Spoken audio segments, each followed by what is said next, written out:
Convaincu. Parce que je ne peux pas croire qu'un gouvernement va vouloir le malheur de ses entrepreneurs. Les banques sont là pour octroyer des crédits afin que les entreprises se développent et les entreprises connaissent une croissance. Parce que sans crédit, il n'y a pas de croissance, il n'y a pas de développement. Parce que quand nous avons des projets, nous avons besoin de financement. Les banques qui aujourd'hui ont cette grâce de s'installer en République démocratique du Congo, je dis bien, merci, ils ont à remercier le gouvernement. Mais je suis convaincu que demain, ce sont des étapes. Ils s'installent, mais demain, le gouvernement leur demandera des comptes en disant, vous vous êtes installés depuis autant d'années, qu'avez-vous fait pour le secteur privé de la République démocratique du Congo?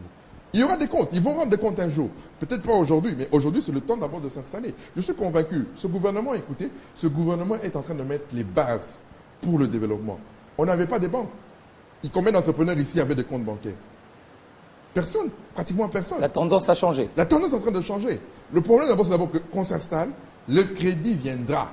Mais d'abord, c'est d'abord de ceux qui s'installent, qui prennent confiance. Parce qu'il faut aussi, parce que c'est quand même beaucoup d'argent, toutes ces banques qui viennent investir, parce qu'ils investissent aussi dans le secteur bancaire. C'est beaucoup d'argent qu'ils investissent. Donc il faut aussi qu'il y ait d'abord une certaine confiance. Et après, on verra maintenant. Je crois que le crédit viendra. Voilà. Alors, Monsieur David Olingui, vous avez présenté, vous avez mis en exergue les différents domaines d'investissement lors de ce dîner d'affaires à Madrid. Alors, quels sont les secteurs porteurs qui intéressent notamment prioritairement d'abord les investisseurs avec lesquels vous avez eu des échanges? Vous savez, aujourd'hui, on a toujours parlé des mines en République démocratique du Congo, mais les mines, ce n'est pas l'atout principal de la République démocratique du Congo. Je répète, nous avons 120 millions de terres arables dans ce pays. Et vous imaginez, monsieur, qu'aujourd'hui, il n'y a même pas 10% qui sont exploités. Donc, l'agriculture reste et restera la seule activité qui va créer de la richesse dans ce pays. Ça, vous l'aviez dit. Je l'ai dit et je le répète encore sur ce plateau en vous disant que c'est par l'agriculture que nous allons créer de la richesse. Vous savez, l'Union européenne, aujourd'hui, on parle de la technologie de l'Union européenne, on parle d'autres économies aujourd'hui, mais l'agriculture a été à la base du succès de l'économie européenne ou occidentale. C'est par l'économie. Ça veut dire que tout ce qui s'est passé, tout ce qui s'est produit après, c'est après l'agriculture. C'est lorsque l'agriculture a connu un développement et lorsqu'elle est arrivée maintenant où elle a connu une grande croissance, c'est alors maintenant qu'elle a produit d'autres secteurs d'activité. Et on ne peut pas changer l'histoire. Si le Congo, si la République démocratique du Congo ne fait pas de l'agriculture la priorité des priorités, nous ne connaîtrons jamais de la création de la richesse dans ce pays. À part ce domaine, autre domaine encore qui a intéressé les Espagnols? Le dérivé de l'agriculture, qui est l'agroalimentaire et l'agro-industrie. Et ensuite, il y a le transport fluvial. Nous avons, écoutez, on parle des routes, mais nous avons une autoroute naturelle, qui est le fleuve Congo. C'est l'autoroute naturelle. Mais vous pouvez vous imaginer, j'ai pris le week-end dernier un petit canot rapide pour aller... Ça ne demande pas un investissement colossal. Non, c'est juste qu'il y ait des bateaux, uniquement des bateaux de marchandises. On peut exploiter très facilement ce domaine. Très facilement ce domaine-là. Ils traversent toute la République démocratique du Congo. Ça, vous avez eu le temps de l'expliquer aux Espagnols. De l'expliquer aux Espagnols. Hein, qui est un grand pays aussi maritime, qui a une expérience. Vous savez, toutes les grandes découvertes du monde, les Espagnols ont participé à ça. Ils ont une grande expérience dans le transport fluvial, maritime et tout. Donc, aujourd'hui, comme je vous dis, le transport fluvial reste un secteur d'activité où l'investissement peut être rentable. Et je dis bien, ceux qui prendront le risque d'investir dans ce secteur vont réussir. Parce qu'aujourd'hui, nous sommes toujours dans un système archaïque. Lorsque vous voyez les barges, vous voyez les baleinières qui vont de l'Équateur jusqu'à la province orientale, ici à Kinshasa. Avec les conditions? Des conditions déplorables. C'est-à-dire que c'est inhumain. Je ne peux pas appeler ça que c'est un transport fluvial, c'est inhumain. Vous avez vu toutes les catastrophes que nous avons subies ici. C'est pas moderne, hein? C'est pas moderne, c'est pas moderne. Voilà pourquoi il nous faut un investissement dans le secteur du transport fluvial. Très bien.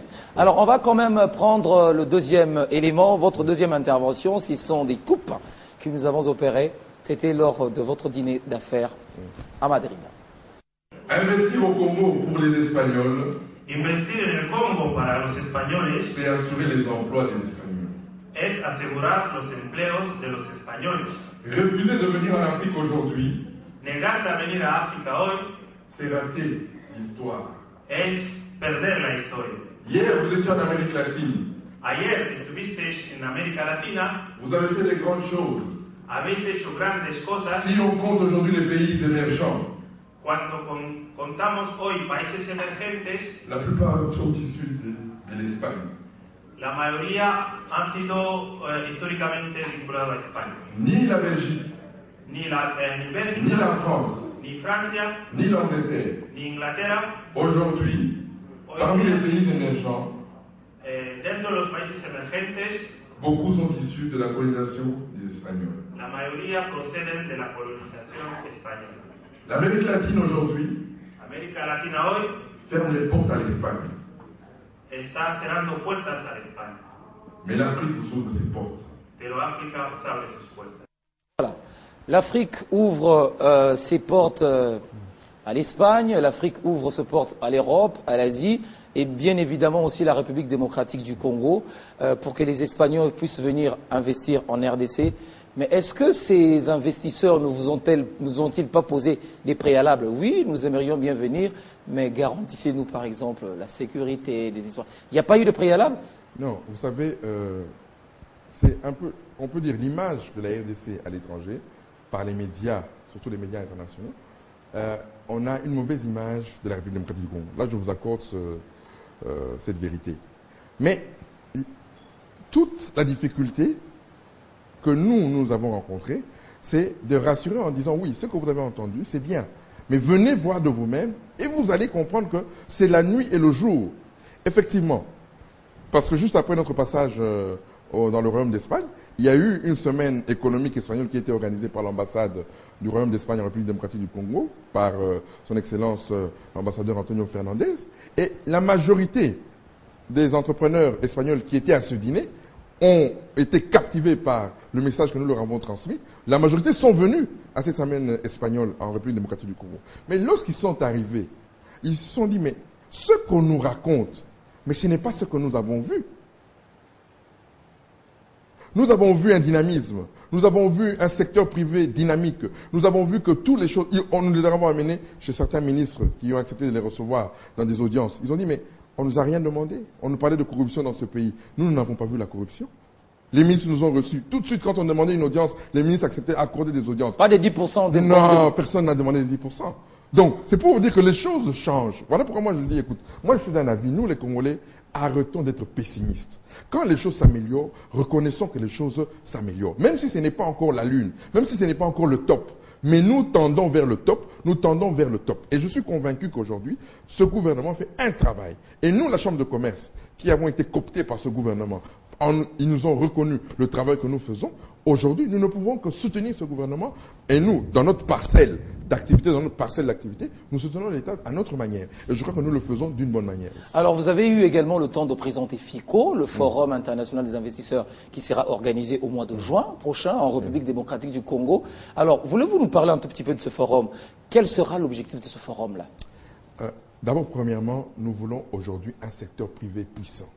Vous savez, dans le monde entier, où on a connu un développement, c'est par les petites et moyennes entreprises. Ce sont les petites et moyennes entreprises qui créent de la richesse. Ce sont les petites et moyennes entreprises qui créent de l'emploi. S'il n'y a pas de petites et moyennes entreprises, je vous dis une chose, il n'y aura pas de la création de la richesse ni la création de l'emploi.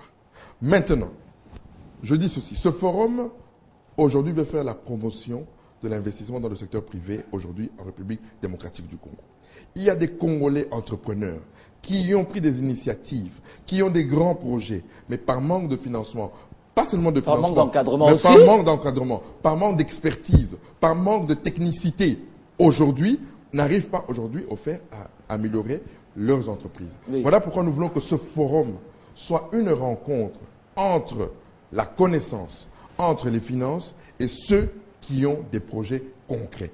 Voilà pourquoi ce forum s'adresse à tout Congolais entrepreneur, qu'il soit membre de la Chambre ou pas, qu'il soit membre de la FEC, qu'il soit membre de la Compémeco, qu'il soit membre de toute organisation économique de ce pays. Si tu es entrepreneur congolais, ce forum t'interpelle.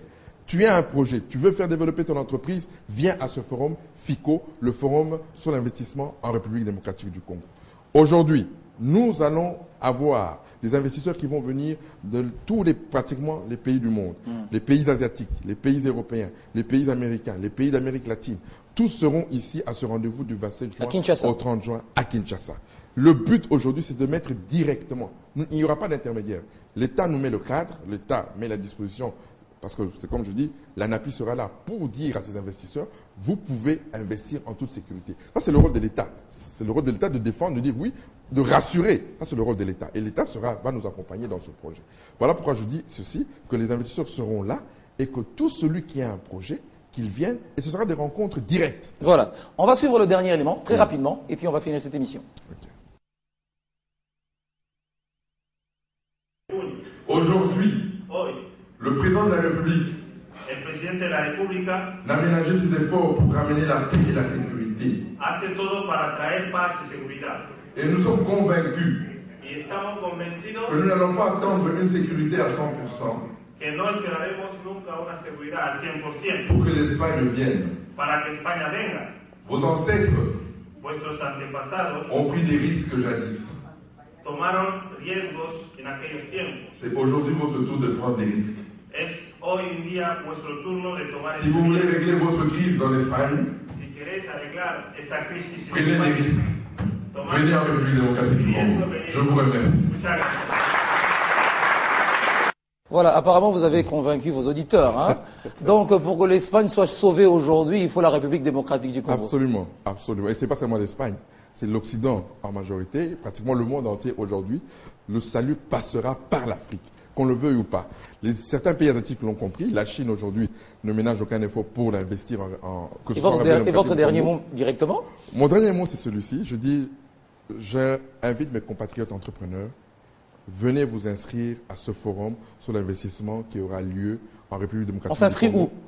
où? À la Chambre de commerce, sur Colonel Mundjiba, au 1796, Oui. Colonel Mundjiba dans la baie de Ngalema, Chanik, tous connu sous le nom de Chanik. Venez vous inscrire, vous ne serez pas déçus à ce forum.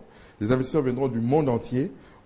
Ça pourrait être le déclic pour le développement de votre entreprise, parce que nous voulons maintenant que le secteur privé ne soit pas un secteur moribond, où aujourd'hui on ne sait même pas combien d'emplois le secteur privé crée en République démocratique du Congo. Mais nous voulons qu'après ce forum, qu'il y ait de la création de la richesse et la création de l'emploi. Voilà, en tout cas succès à ce forum qui sera organisé en juin prochain en République démocratique du Congo. On a fait le point avec vous. Monsieur Paul David Olangui, je vous rappelle que vous êtes vice-président de la Chambre de commerce de la République démocratique du Congo. Merci en tout cas d'avoir répondu à toutes nos questions. Merci, je vous remercie. Voilà, merci à vous également de nous avoir suivis. C'était Décryptage, votre émission. Nous recevions pour vous Paul David Olangui, vice-président de la Chambre de commerce de la République démocratique du Congo. Portez-vous bien, à très bientôt, avec le même plaisir.